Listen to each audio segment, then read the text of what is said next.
Hello friends, welcome to my channel Neeraj astrology. मैं नीरज हूं और मैं ज्योतिष पे बात करता हूं। दोस्तों, आज के इस कार्यक्रम में हम बात करेंगे शुक्र का 12 भाव में क्या फल होता है।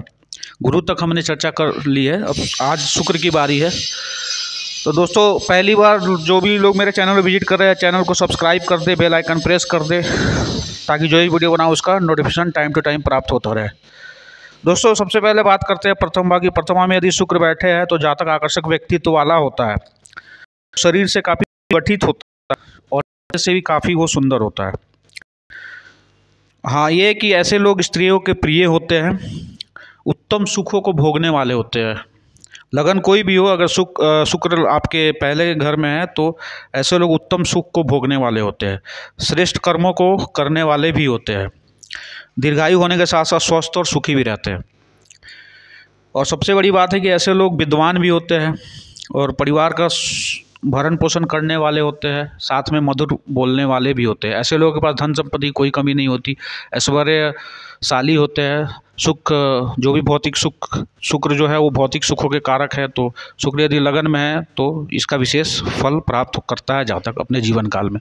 बात करें दूसरे भाव की, तो दूसरे भाव में यदि शुक्र है तो जातक अपने कपड़ों को लेकर काफ़ी शौकीन होता है, अपने परफ्यूम को, अपने कपड़ों को, अपने हेयर स्टाइल को, फैशनेबल होता है एक तरह से कहें तो। ऐसे ऐसे लोग काफ़ी सुंदर वस्त्रों का चयन भी करते हैं और मिष्टान भोजन करने का भी ऐसे लोग आदी होते हैं। मतलब ऐसे लोगों को मीठा खाना काफ़ी पसंद होता है, जिनके भी शुक्र दूसरे भाव में है तो ऐसे लोग मीठा खाना पसंद करते हैं। ऐसे लोग अपने समाज में, अपने परिवार में, अपने कार्य स्थल पर काफ़ी लोकप्रिय भी होते हैं।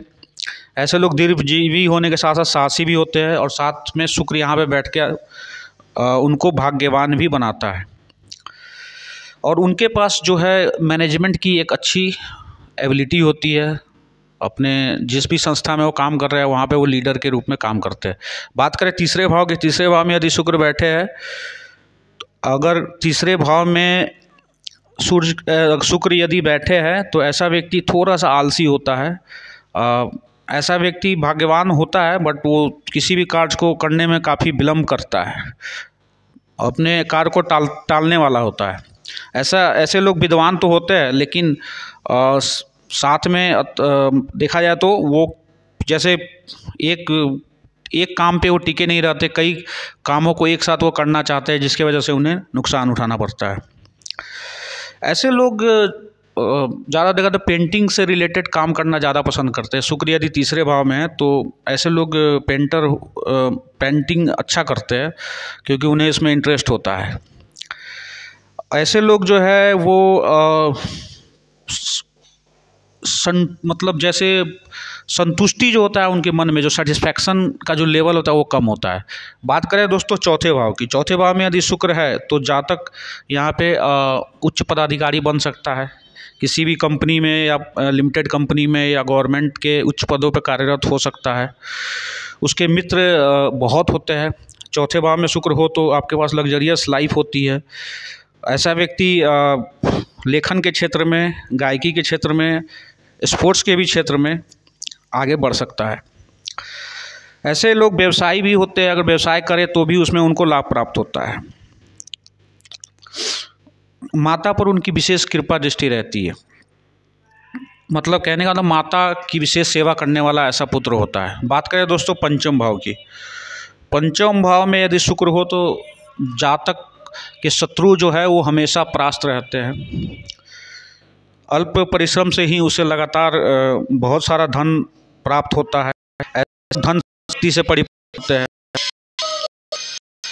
ऐसा व्यक्ति जो दीर्घायु होता है, परोपकारी होने के साथ साथ वो काफ़ी भगवान में विश्वास करने वाला भी होता है।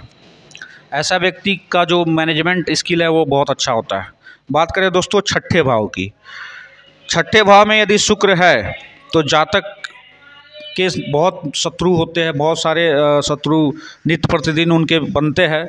और लेकिन हाँ, ये है कि थोड़ा सा ऐसे लोग गलत कार्यों में भी धन अपना खर्च करने लगते हैं। इनके पास धन की कोई कमी नहीं होती है, लेकिन उन्हें हमेशा अपने मित्रों से, अपने संगति से उन्हें सावधान रहने की आवश्यकता होती है। किसी भी कार्य को वो करते हैं तो उसमें सफल हो जाते हैं। और अपने पिता और भाइयों के ऐसा देखा गया है कि पिता के सुख से थोड़ा, भाइयों के सुख से थोड़ा वंचित रहते हैं। ये बाद में जाके ऐसी स्थिति उत्पन्न होती है जब जातक की उम्र 30-35 साल 40 साल होती है, तो जातक के पिता की डेथ होने की संभावना बनी रहती है। स्त्री का सुख भी उसे पूर्ण रूप से देखा जाए तो स्त्री, जैसे कई स्त्रियों के साथ ऐसे लोगों का संबंध भी हो सकता है। स्त्रियों का पूर्ण सुख, यहाँ पे यदि सूर्य बैठे हैं साथ में तो ये फिर डिफरेंट यहाँ स्थिति होगी। शुक्र यदि अपने राशि में बैठे है, धनु लग्न कुंडली अगर शुक्र यहाँ पे वृषभ राशि में बैठे हैं तो ये बेहतर, ठीक इसका उल्टा परिणाम देंगे। लेकिन वृषभ राशि और तुला को छोड़ के, और यहाँ पे अगर मीन राशि नहीं है, मतलब 3 राशियों को छोड़ के दूसरे किसी राशि में बैठे हैं, तो जातकों को इन सब परिस्थितियों का सामना करना पड़ता है। लेकिन यदि वृषभ में राशि में है तो बेहतर रिजल्ट यहाँ पे आपको मिलने वाला है। ये जो चीज़ें जो मैंने आपको बताई है, उन चीज़ों का विशेष प्रभाव नहीं पड़ता है यदि शुक्र अपने स्वयं की राशि में बैठे हैं तो। बात करें दोस्तों सप्तम भाव की। सप्तम भाव में शुक्र की स्थिति जातक को विलासिता संबंधित चीज़ों में लगा के रखती है। ऐसे लोग विदेश भ्रमण करने वाले होते हैं, परिश्रमी होने के साथ साथ उद्योग व्यापार करने में भी सक्षम होते हैं, लोकप्रिय भी होते हैं। है कि व्यर्थ की चिंता उनके मन में सदा घर करती रहती है, और ऐसे लोग थोड़ा चंचल स्वभाव के होते हैं। स्त्रियों से उन्हें सुख प्राप्त होता है। ऐसा व्यक्ति का जो भाग्य है वो विवाह के बाद होता है। दोस्तों बात करें शुक्र यदि 8वें भाव में, शुक्र यदि 8वें भाव में है तो व्यक्ति जो है वो रोगी काया का होता है। ऐसे लोगों को विशेष करके शुक्र का उपाय करना चाहिए। यदि शुक्र अष्टम में है या किसी पाप ग्रह से पीड़ित है, या फिर वैसे शुक्र अकेले बैठे हैं अष्टम भाव में, यदि शनि के साथ बैठे हैं तो ठीक इसका बेहतर परिणाम जातक को मिलता है जीवन काल में। लेकिन शुक्र अकेले बैठे हैं तो ये कहीं से भी अच्छा फल आपको देने वाले नहीं है। यहाँ पे व्यक्ति जो है चिड़चिड़ा स्वभाव का होता है, क्रोधी स्वभाव का होता है, और ऐसे लोगों को गुप्त रोग होने की प्रबल संभावना बनी रहती है। ऐसे लोगों का जो धन है वो प्राय स्त्रियों के चक्कर में भी व्यर्थ खर्च होते रहता है। ऐसे लोग धन को बर्बाद भी करने वाले होते हैं। ऐसे लोग हालांकि आयु उनकी लंबी शुक्र यहाँ पे बैठ के करा देते हैं, लेकिन ऐसे लोग जो होते हैं किसी से बातचीत, कम्युनिकेशन जो उनका जो होता है स्किल, वो उनका लेवल हमेशा डाउन होता चला जाता है। तो सदैव किसी न किसी कर्ज में वो डूबे रहते हैं। और ऐसे लोग जो है किसी भी कार्य को है ना बड़ी देरी से, बड़ी कठिनाई से पूरा करते हैं। तो अष्टम भाव में शुक्र हो तो इसका उपाय अवश्य करना चाहिए। दोस्तों बात करें 9वें भाव की। 9वें भाव में यदि शुक्र बैठे हैं तो जातक जो है वो आस्तिक विचारों वाला होता है, भगवान में उसकी श्रद्धा होती है। ऐसे लोग गुणी होते हैं, चंचल और उत्तम स्वभाव वाले भी होते हैं। ऐसे लोगों को अपने भाइयों से विशेष सहयोग मिलता है। शुक्र यदि 9th हाउस में है तो ऐसे लोगों को अपने भाइयों से विशेष सहयोग प्राप्त होता है। उनका जीवन सुखपूर्वक बीतता है। ऐसे लोग भाग्यशाली भी होते हैं। यदि शुक्र यहाँ पे अपने उच्च राशि में है, मीन राशि में, तो ऐसे लोग विदेश भ्रमण के साथ साथ उन्हें उच्च वाहन और गृह की भी प्राप्ति होती है। 10वें भाव में यदि शुक्र हो तो जातक सुंदर, सुशील और यशस्वी होता है। 10वें भाव में यदि शुक्र बैठे हैं तो ऐसे लोग यश को प्राप्त करने वाले होते हैं। ऐसे लोग भाग्यवान होने के साथ साथ ऐश्वर्यशाली भी होते हैं, अपने लोक विख्यात होते हैं। ऐसे लोग सत्य को कभी भी नहीं छोड़ते। 10वें भाव में यदि शुक्र हो तो ऐसे लोग सत्यवादी होते हैं, सत्य वचन बोलने वाले होते हैं। लेकिन यह है कि ऐसे लोग यहाँ पे शुक्र बैठ के थोड़ा कामुकता को बढ़ा भी देते हैं। तो ऐसे लोगों को यहाँ पे भी आप उपाय कर सकते हैं। शुक्र के बीज मंत्रों का आप जाप कर सकते हैं। ऐसे लोग पुत्र से सुखी होते हैं और जीवन में अनेक कीर्तिमान। ऐसे लोगों की पुत्र संतान होती है, और ऐसे लोगों जो है अपने जीवन में नए नए कीर्तिमान स्थापित करने वाले भी होते हैं। और जो भी कार्य करते हैं जैसे मिट्टी छुए सोना हो जाए, वैसी वाली स्थिति होती है। यहाँ पे शुक्र जनरली अच्छा फल देते हैं। बात करें 11th हाउस की।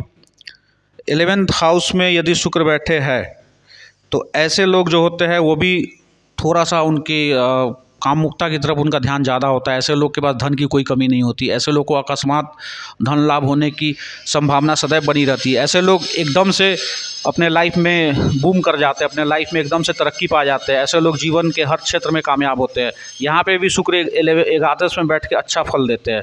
और यहाँ पे बैठ के थोड़ा सा अगर राहु यहाँ पे बैठे हैं तो ऐसे लोग का चारित्रिक पतन भी हो जाता है। तो यहाँ पे देखना पड़ेगा, यदि शुक्र यहाँ पे स्वयं अकेले बैठे या किसी पाप ग्रह के साथ बैठे हैं तो अलग अलग उसका फल आपको प्राप्त होगा। यहाँ पे ये भी देखने वाली बात है कि यदि शुक्र के साथ राहु बैठे हैं तो आपका राहु को बीज मंत्रों का हमेशा जाप करना चाहिए, तो इससे आपकी शुक्र की जो स्थिति है वो बेहतर होती चली जाएगी और शुक्र आपको यहाँ पे अच्छा फल देंगे। बात करें दोस्तों 12th हाउस की। 12th हाउस में जो शुक्र यदि बैठे हैं तो ऐसा व्यक्ति जो है वो धनी होता है, उसके पास धन की कोई कमी नहीं होती है। अगर स्वयं की राशि में बैठे वृषभ में, तुला में, तब तो ये बहुत ही अच्छा है, लेकिन कोई भी राशि में बैठे फिर भी यहाँ पे शुक्र योग कारक होते हैं। द्वादश भाव में शुक्र लगन कोई भी हो योग कारक होते हैं यहाँ पे, और यहाँ पे आपको अच्छा फल देते हैं। यहाँ पे आपको विदेश यात्राएं भी आप यहाँ से कर सकते हैं, आप विदेशों में जाने की स्थिति बनती है। शुक्र यहाँ पे द्वादश में बैठ के आपको विदेश यात्रा, हवाई यात्रा की सैर कराते हैं। ऐसे व्यक्ति थोड़ा स्थूल शरीर के होते हैं, हाँ, लेकिन अगर ऐसे शुक्र के ऊपर किसी पाप ग्रह की दृष्टि है, जैसे शनि की, मान लीजिए कि शनि तीसरे घर में बैठे हैं और शुक्र यदि 12th हाउस में बैठे हैं, तो ऐसे लोग का चारित्रिक पतन हो जाता है। उन्हें स्त्रियों से सावधान रहना चाहिए, मतलब ऐसे लोगों को विलासिता संबंधी चीज़ों में विशेष रुचि होती है। ऐसे लोग स्त्रियों के कारण उन्हें जेल यात्राएं भी करनी पड़ सकती है। तो यदि 12th हाउस में शुक्र है और शनि की दृष्टि शुक्र के ऊपर पड़ रही है या राहु की पड़ रही है, तो ऐसे लोगों को सावधान रहना चाहिए, सतर्क रहना चाहिए। शनि के मंत्रों का जाप करना चाहिए, राहु के मंत्रों का जाप करना चाहिए और साथ में शुक्र के भी उपाय कर लेने चाहिए, ताकि जीवन में और कोई परेशानी ना हो। हाँ, लेकिन धन को लेकर स्थिति बेहतर रहती है, चाहे वो पाप ग्रह की दृष्टि पड़े ना पड़े। शुक्र 12th हाउस में है तो आपको यहाँ पे भाग्यवान बनाते हैं और साथ में आपके धन में, आपके बैंक बैलेंस में हमेशा बढ़ोतरी होती रहती है। तो दोस्तों ये था शुक्र का 12वें भाव में फल। आपको मेरा कार्यक्रम अच्छा लगता है तो प्लीज़ ज़्यादा लाइक करें, शेयर करें, सब्सक्राइब करें। मिलते हैं दोस्तों नेक्स्ट वीडियो में, तब तक के लिए जय हिंद, जय भारत, नमस्कार।